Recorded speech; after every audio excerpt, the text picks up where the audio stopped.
এই ইসকনের মূল লক্ষ্য হলো, ইসকনের মূল মিশন হলো মানুষদেরকে, মুসলমানদেরকে পৃথিবী থেকে নিপীড়ন করা। আর এর জন্য তারা গুম, খুন এবং মুসলিম মেয়েদেরকে ধর্ষণের পায়তারা চালাচ্ছে।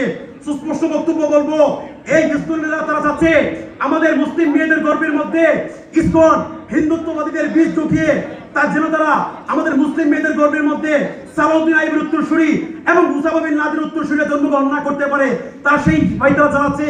এর জন্য তারা আমাদের গাজীপুরের মধ্যে মসজিদের একজন ইমামের, তারা ইমামকে রুদ্ধ করার জন্য তারা ইমামকে অপহরণ করে মারপিট করে তারা ভারতের মধ্যে পাচার করতে চেয়েছে।